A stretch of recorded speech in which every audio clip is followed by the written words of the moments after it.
Sur l'île d'Orléans, il y a un caractère spécial. Le fait d'être une île, d'abord, ça donne déjà une teinte à la vie des communautés chrétiennes. Les gens se connaissent ici, c'est des familles souches et qui ont construit l'île, qui ont construit la vie aussi des communautés.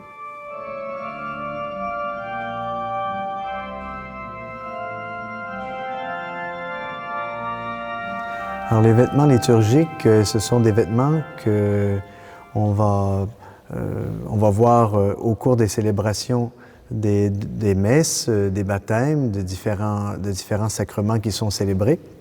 Le prêtre a des vêtements pour le culte qu'il doit revêtir pour chacun des offices, et la particularité un peu des vêtements est celle qu'on voit est celle des couleurs. Alors on voit apparaître différentes couleurs au cours de l'année pour ponctuer l'année liturgique qui est faite de moments vraiment importants.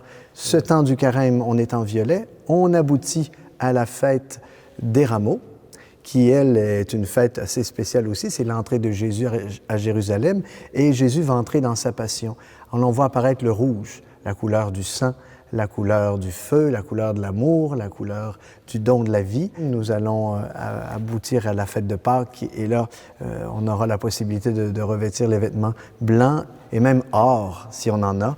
Souvent, la croix est revêtue d'un linceul blanc qui rappelle vraiment qu'il n'y a plus personne au tombeau. Et on va vivre ce temps de Pâques pendant 7 semaines pour aboutir à la fête de la Pentecôte, qui est la fête du don de l'Esprit Saint. Et là, on va remettre les vêtements rouges. Et après, on reprend le vert pour dire, bon, voilà, toutes les grâces du temps pascal, tout le don de la vie du Christ reçu pendant ces moments forts. On est appelé à les faire fructifier, les faire pousser, les faire croître. La grâce doit prendre toute sa mesure. Alors, on reprend le vert, et ainsi va le cycle de l'année liturgique.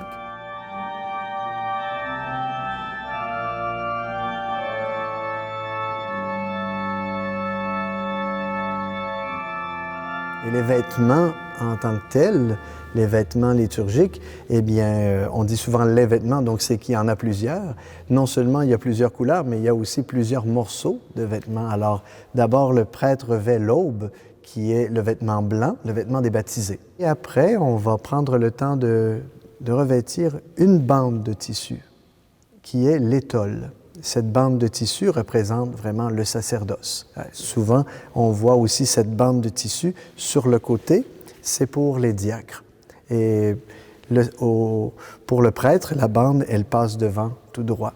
Et après, on va revêtir un grand vêtement sans manches, et qui va être là aussi de la même couleur que l'étole, qu'on appelle la chasuble, qui rappelle la maison.